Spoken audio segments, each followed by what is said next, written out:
Vamos então ao módulo 2, né, da nossa aula sobre o transtorno de ansiedade generalizada. Aqui a gente já começa, né, a ver um pouquinho mais sobre o TAG, depois de relembrarmos aí a ansiedade de forma básica, né, no primeiro módulo. Então a gente tem aí o TAG, né, como um dos transtornos mentais mais frequentes, né, e a taxa de comorbidade dele está acima de 50%. Segundo o DSM-4, a gente tem o TAG aí caracterizado por uma imensa e incontrolável preocupação e ansiedade recorrente nos últimos 6 meses, né? Então, no processo de avaliação, é interessante, né, na entrevista, perguntar e observar com o paciente por quanto tempo essa preocupação e essa ansiedade, né, que tem sido incontrolável e em diversos aspectos da vida, vem se apresentando para o paciente, para poder você ir averiguando se ele vai se enquadrar nos critérios, né?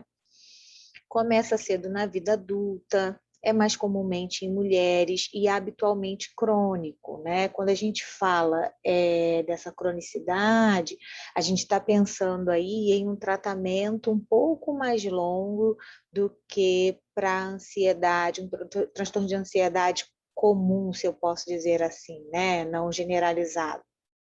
Então, assim, o paciente com TAG é aquele paciente que está sempre procurando por emergências, sempre procurando por clínica médica, por conta dos sintomas, geralmente sintomas da ansiedade que se confundem com ataque cardíaco, o paciente sempre passando mal, então eles estão sempre experimentando essa busca, né, por atendimentos de saúde, o que pode também ampliar aí a ansiedade por conta daquela coisa de cheguei, preciso de ajuda, a sensação é de morte iminente e nada é diagnosticado e o paciente tem a certeza de que está passando mal, tem a certeza de que vai morrer e nada é encontrado. Então, isso mantém ele nesta manutenção do problema, né? O paciente com TAG tipicamente experimenta uma preocupação persistente, de gravidade variável, ao longo do tempo, que costuma levá-los ao clínico geral em busca de ajuda, né?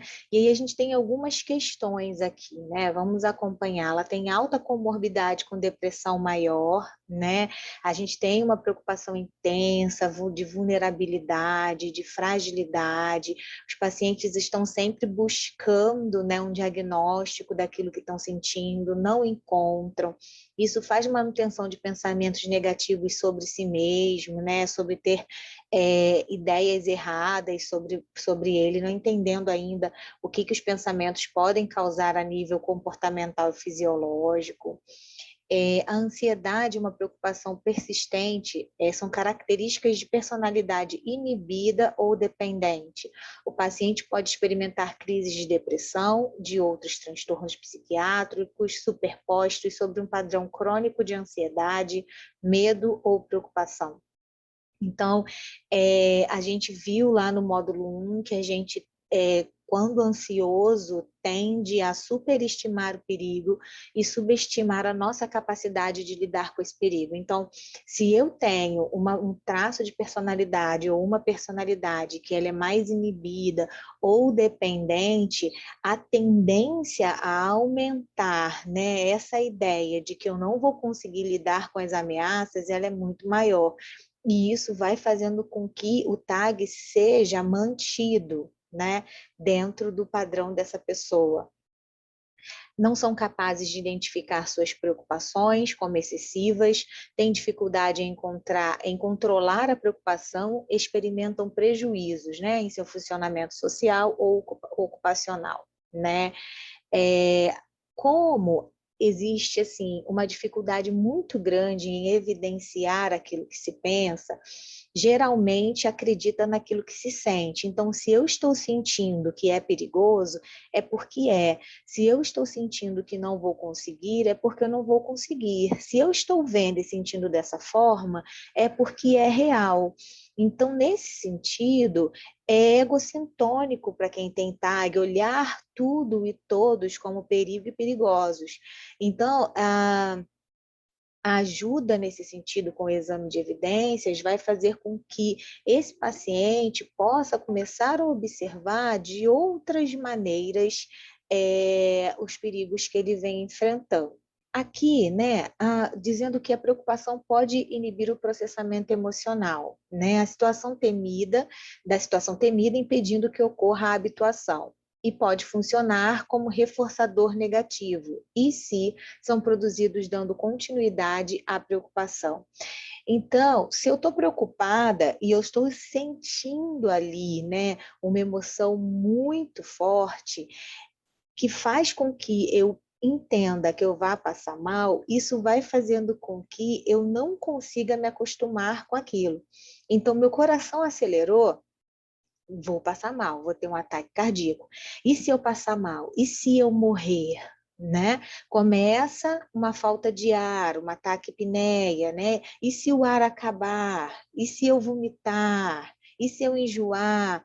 Então, quando a gente tem, né, essas reações fisiológicas associadas às emoções de medo, insegurança, a própria ansiedade, como nós vimos, começa a entrar também pensamentos reforçadores com esse e se. Essas coisas estão começando a acontecer comigo. E se eu passar mal? Né? Eu estou subindo uma escada, né? Começa meu coração a acelerar. E se eu passar mal no meio da escada?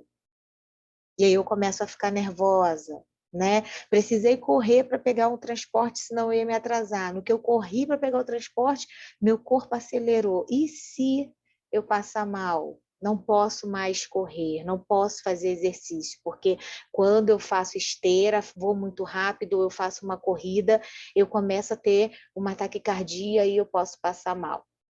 Dificulta, né, esses ICs do pensamento, dificulta com que haja uma tolerância e uma habituação ao que a gente está sentindo, quer seja fisiologicamente ou emocionalmente. Estou sentindo muita tristeza, muita raiva, muita ansiedade. É certo que eu vou passar mal.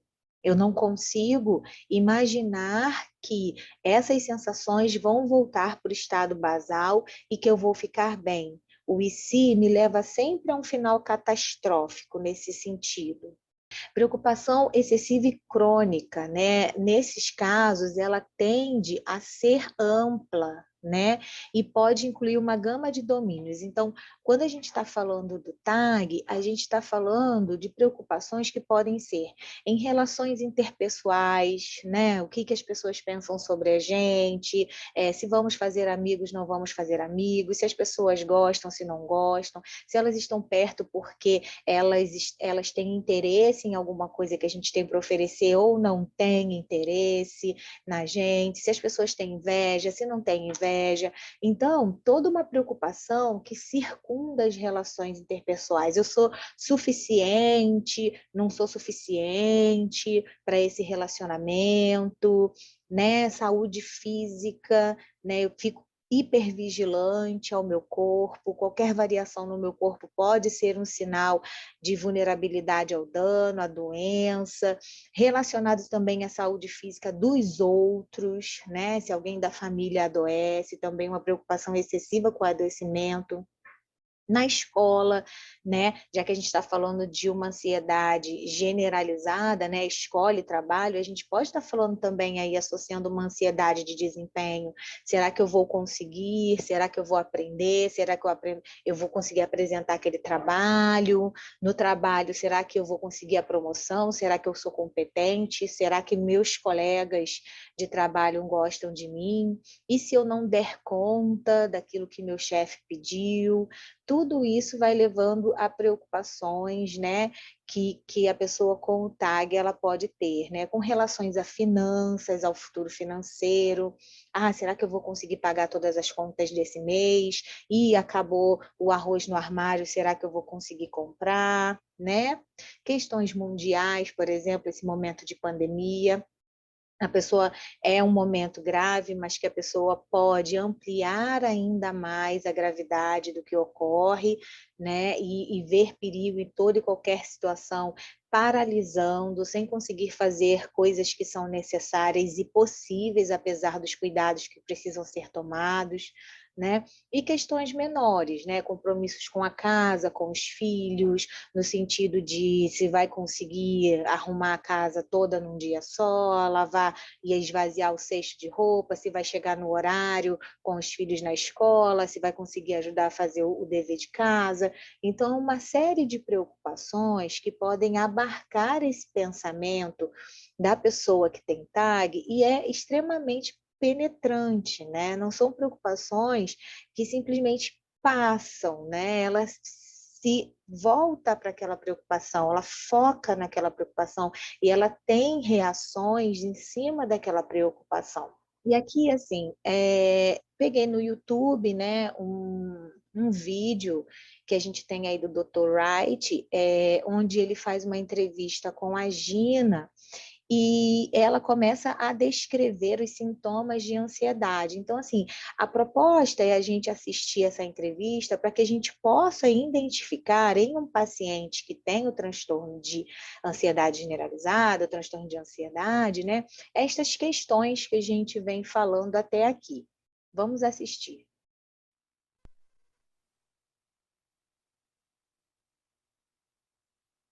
I appreciate your coming over today to talk in front of the camera. How's it feeling being here this morning?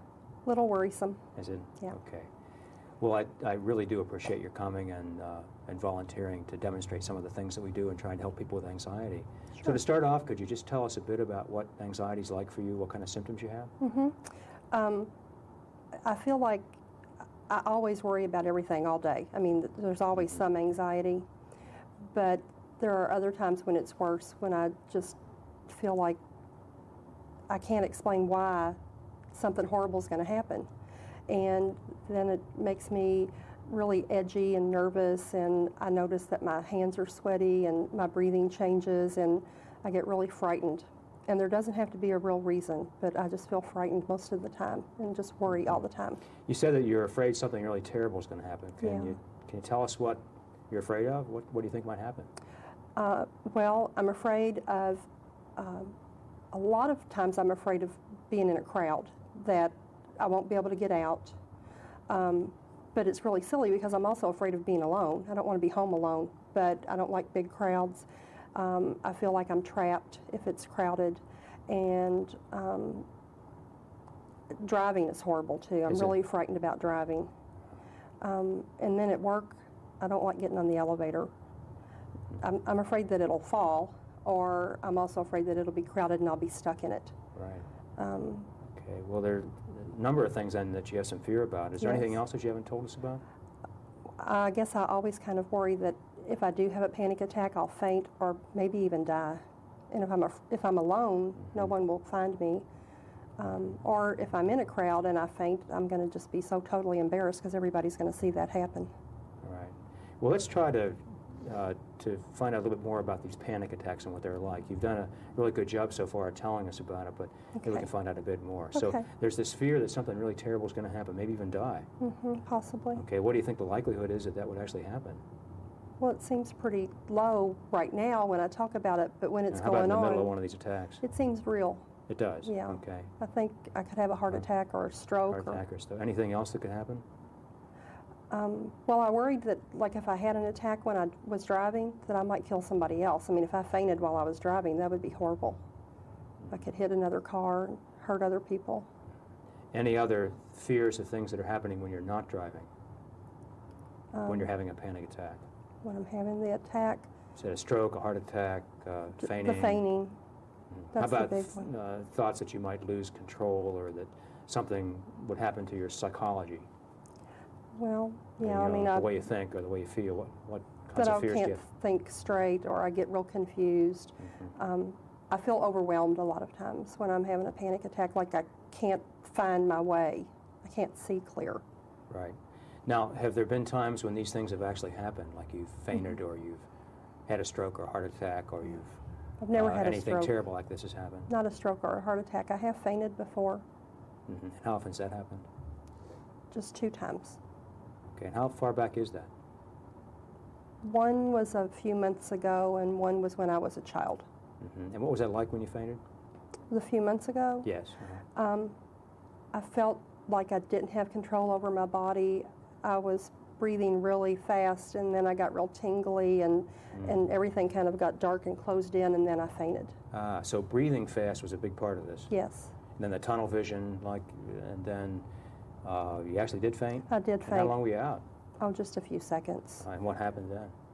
Well, when I woke up, my hands were numb, and I remember asking my fiance, did I have a stroke, because I was numb. Oh, I see. And that was scary.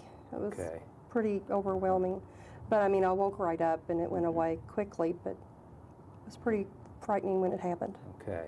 Now, just so I'm sure I understand all the anxiety symptoms you're having, are there other things you haven't told me about yet? Well, my heart races, and it feels really, really fast, like it's thumping in my chest. How fast would you think it is? I've never counted it. Okay. I don't know. Do you know how fast the heart beats when people are feeling calm and when they're not nervous? Okay, so maybe we can cover that later on, and what normal heartbeats are and what normal breathing rates are and what happens to you whenever you get into one of these attacks. Okay. All right. Now, I'm also hearing about that you sort of stay away from some things like crowds and so forth. Well, I told Is you that- last time, too, I kind of quit driving because I just am too afraid that I'm going to either get lost or hurt somebody. Okay, so how about the driving? What kinds of things do you avoid there? I'm not driving to work anymore. My fiance's dropping me off at work and picking me up, and so that causes trouble with his schedule. And then I feel real dependent on everybody. You know, how do I get home? I can go to the store because I can go through the subdivision on the back street, but I won't go out on the highway. And so I feel, like I said, dependent. I can't just take off and go shopping when I want to. How much driving are you actually doing? Not very much. Like in a week, how many trips would you take? Maybe 2. 2. Now, was there a time when you drove more than this? Oh, sure. I mean, I used to drive to work and back every you? day Okay, on how the about expressway. Driving on expressways? Did you drive across bridges? Like over to Indiana and so forth? Okay, so this is a big change for you. Yeah, in just the past few months. So when you were driving your normal amount, how many trips would you take a day, or a week, would you say? Oh, I went somewhere every day of the week. Okay, so a either lot to more than work 2. Or, yeah. Okay. I'm getting the picture. Now, I think I recall you said something about troubles with getting real nervous in the cafeteria, too. Yeah, at I don't work. like the crowd. Sometimes I worry that I'm going to drop my tray and everybody will look at me, or I'll Do you? faint and have this spell and people will see that. And I don't want to go down there by myself, so I try to go with people that I work with, and I'm afraid I'll lose track of them because it's such a crowd. All right. So then a lot of So, times I don't even go to lunch. That's what I'm wondering, how many times you actually go to the cafeteria? I haven't really kept track, but maybe every other day I try. Sometimes I go get my food and have to leave. Do you miss your lunch sometimes because of this? You getting hungry? No, I just eat at my desk. Oh, you do? All right. Or out of the vending Okay. machine. All right. Well, it looks like right now you're not feeling too nervous. Is that right? Not too bad. Because I'm a you little look like sweaty, you're- but Yeah, I'm good. comfortable here. Yeah, great. Now, let's try to think together about how we're going to work on some of these problems. So if you were going to rank order the seriousness or the degree of difficulty of these things, where would you put these different anxiety problems that you've described? What do you think is the biggest problem for you? I guess the biggest problem probably is driving, because I'm so Okay. dependent on everybody else, and I think my fiance and family are getting tired of carting me around. Right. And then how about after that? That's another big problem. Another big problem is crowds, being in crowds. I mean, I work, in a building downtown Would here. you like to be more comfortable being out in crowds? All right. So that I didn't have to, I rearrange my schedule around everybody else. All right. Another thing I think I told you about was the elevator. Right. I'm afraid there's a lot of people in the elevator that I'll be stuck. Okay. So sometimes I walk the stairs. You That's do. easier. Okay. Or And then how about the less. cafeteria thing? Where does that rank in all these anxiety problems that you have? probably close to the driving. Pretty significant then. Okay.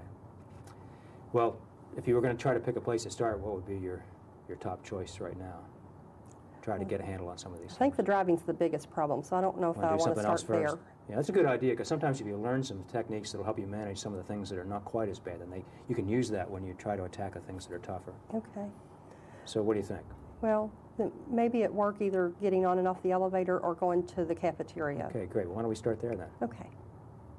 Então, né, o que que a gente pode observar aí, né? A paciente, ela vem trazendo preocupações que ela mesma diz que às vezes pode ser uma situação que não está ocorrendo, mas uma situação que passa pela cabeça dela. Ou seja, preocupações hipotéticas também trazem sofrimento para essa paciente, né? Quando ela fala do medo de desmaiar, né, na frente das pessoas, e ele pergunta para ela quantas vezes isso ocorreu, ela fala duas, né? As nossas crenças centrais, elas são generalizantes e elas são focadas em episódios, né? Ela pegou 2 episódios que ocorreram na vida delas, com espaços muito longos entre um e o outro, e ela generalizou isso como se isso fosse ocorrer todas as vezes que ela se sentisse mal. Então, é uma coisa também que a gente pode usar para o paciente começar a observar com que frequência, de fato, aquela preocupação ocorre na vida dele. Uma outra questão aqui que a gente vê é a disfuncionalidade que a gente viu lá no início, que ela, pelas preocupações excessivas, o medo de passar mal ao estar dirigindo, de machucar uma outra pessoa, ela acaba deixando de dirigir, né? E precisando que o noivo dela comece a levá-lo ao trabalho, e isso vai fazendo com que a rotina do noivo também seja modificada por conta das preocupações excessivas que ela carrega, ao tempo que esse movimento também faz com que ela se sinta mal por estar modificando essa rotina do noivo, e vem essa sensação de inutilidade, de dependência, que vai mantendo a pessoa dentro do ciclo, né, dessa ideia de incapacidade de lidar com as ameaças, né? A gente percebe também, né, que ele faz perguntas para ela, né, o meu coração acelera, né, como se não fosse normal, e ele pergunta se ela sabe quanto que são as batidas, né, em números do coração de alguém que esteja bem, e ela não sabe. Esses são exames de evidências, né? São situações onde a gente vai colocando o paciente para que ele vá ampliando o olhar e não entenda aquela crença e aquele pensamento sempre como verdade absoluta. Depois ele pede, né, para que ela diga para ele a nível de incômodo, né, o que incomoda mais e quais atividades ela gostaria de começar a trabalhar primeiro. Você vê que tanto a questão do medo de passar mal durante a direção, quanto de desmaiar no refeitório, né, na frente das outras pessoas, ela encara com a mesma intensidade. Então, assim, nesse momento não existiu uma diferenciação das preocupações, né? Todas as preocupações, elas são intensas e elas são penetrantes, como nós vimos lá atrás. Então, assim, o vídeo vem para a gente observar mesmo como um paciente relata as suas preocupações para o terapeuta, para que a gente possa ter uma ideia, né, de como acontece no consultório, de como é o papel do terapeuta a nível de já trabalhar um exame de evidências, uma reestruturação cognitiva, enquanto o paciente relata aquilo que ele sente. Aí, nessa preocupação constante, né, com a tendência de interpretar as situações ambíguas como ameaçadoras, né, estimar de forma elevado o risco, como nós falamos, e considerar essas situações ambíguas como negativas. Então, se pode ser, né, sim e não, pode ser bom e ruim ao mesmo tempo, né, eu entendo sempre como negativo, né? As situações que podem me deixar confusa sobre o que eu estou sentindo com relação ao que está acontecendo, sempre vai entrar em ação o pensamento negativo com o final catastrófico. E aí, pensando na intervenção, né, terapêutica, né, falando do tratamento, os tratamentos que se mostram mais eficazes variam em alguns detalhes específicos, mas geralmente incluem os seguintes componentes: psicoeducação, que é a explicação para o paciente sobre o TAG e como isso acontece na vida do paciente, né? Como o TAG influencia na vida do paciente. O automonitoramento dos sinais de ansiedade, quando o paciente começa a aprender a observar o corpo e as emoções, a partir dos pensamentos que tem, a gente pode usar o modelinho, né, do RPD para começar a identificar as situações e sinais, né? a diferenciação da preocupação patológica e da preocupação produtiva. Então, a partir dos exames de evidências, a gente ensina o paciente a perceber o que é uma preocupação hipotética, o que é uma preocupação produtiva, como a gente faz, né, os exames de evidências em cima dessas preocupações, a resolução de problemas. O relaxamento aplicado, né? A gente pode usar o relaxamento muscular progressivo, respiração consciente, né? O próprio mindfulness, né? Pode ajudar nesse sentido. Alguma forma de exposição imaginária, quando a gente ensina o paciente a produzir um lugar seguro, ou até essa exposição imaginária também para enfrentar algumas situações de medo do paciente, quando a gente vai trabalhar a dessensibilização ou outras habilidades de enfrentamento, né? Bem como a reestruturação cognitiva.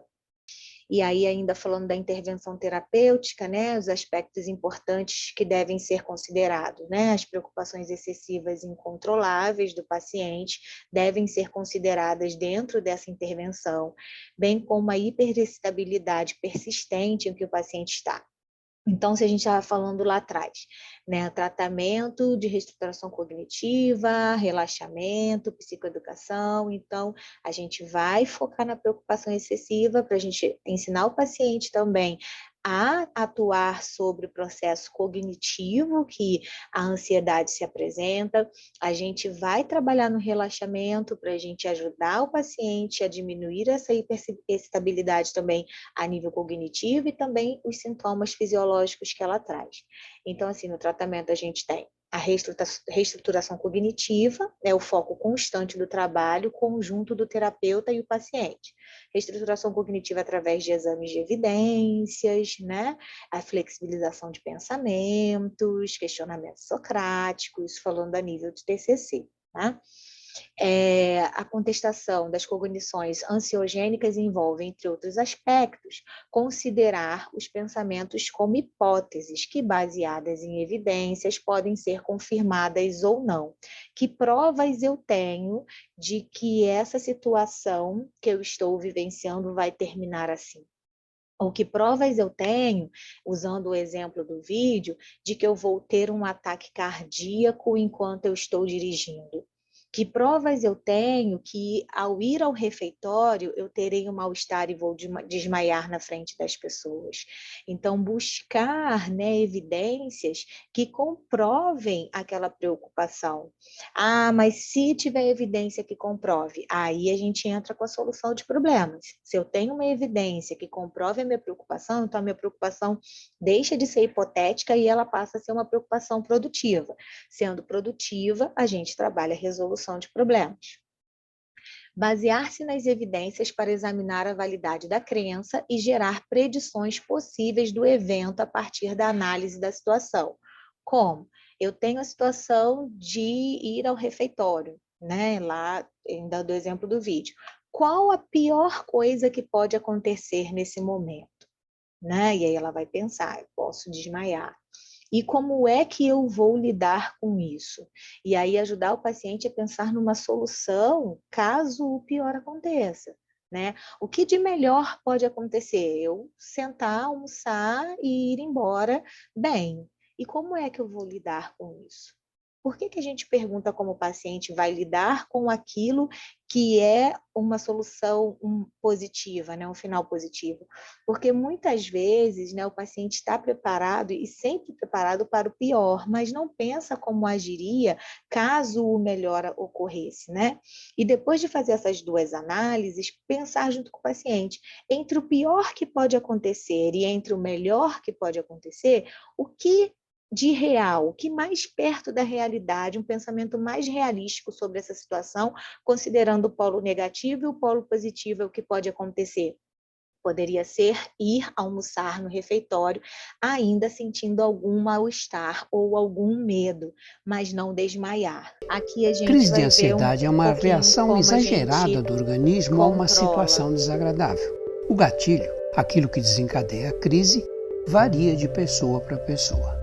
Coração acelerado, suor excessivo, tremores, dor no peito, Tontura e falta de ar são alguns dos sintomas.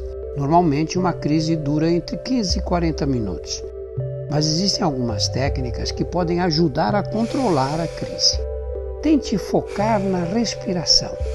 A hiperventilação faz com que a sensação de desespero aumente. Procure respirar devagar e de forma tranquila. Desvie a atenção do que está causando a crise. Pense em momentos em que você estava se sentindo bem e relaxada. Busque sons e texturas que a acalmem. Tente ouvir uma música relaxante ou passar a mão em um tecido de que você goste. Relaxe a musculatura. Faça alongamentos e movimentos circulares para aliviar a tensão dos braços, ombros e pescoço. É comum achar que a crise vai durar para sempre e que você vai parar no hospital por conta dos sintomas. Fique tranquila. Toda crise é passageira. Se essas dicas não funcionarem na primeira tentativa, insista. Repita cada uma delas. Se as crises estão sendo repetitivas, recorrentes, procure ajuda profissional. Quando não tratadas, elas podem piorar e ter impacto na qualidade de vida.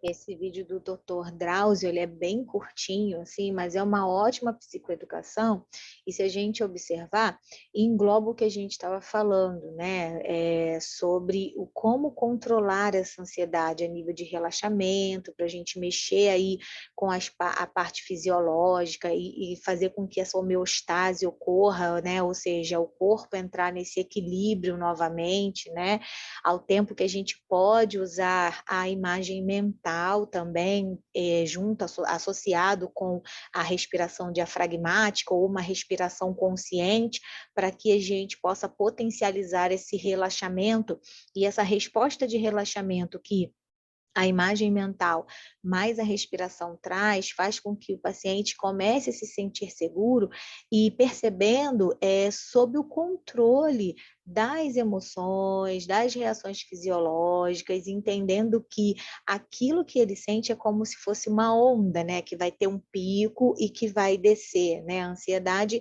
ela não fica numa constante, elas são picos ansiosos, né? A diferença do TAG, né, quando a gente falou lá sobre o estado e o traço, é que o estado é exatamente isso, né? Quando a gente está no estado ansioso e a gente começa a fazer essa respiração, a gente vai no pico e a gente desce a onda, né? O TAG, diariamente, ele está com essa onda subindo e descendo, subindo e descendo, subindo e descendo. Então, o mal-estar dele é recorrente. A ideia aqui, quando a gente ensina uma pessoa a fazer respiração diafragmática, relaxamento muscular progressivo, imagem mental dentro do TAG, a ideia é transformar essas ondas que são muito altas em ondas menores, né? Porque a ansiedade, né, todos os dias nós temos ondas menores de ansiedade, né? Como aquele mar gostoso que a gente consegue ficar dentro sem nenhum incômodo ou medo e se diverte ali. Quando o mar está mais agitado, ansiedade mais alta, isso gera na gente mais ameaça, medo, vontade de sair do mar, né? Porque algum perigo pode ocorrer. Então, essa pequena psicoeducação, ela nos ajuda a entender como esses movimentos, né, fazem com que os picos de ansiedade comecem a serem reduzidos e melhor tolerado por quem está dentro do transtorno ou para quem está vivenciando um estado ansioso, né? E aí a gente fecha o módulo 2 aqui, né? E vamos depois para o módulo 3, falando mais sobre as técnicas e sobre as intervenções em TCC.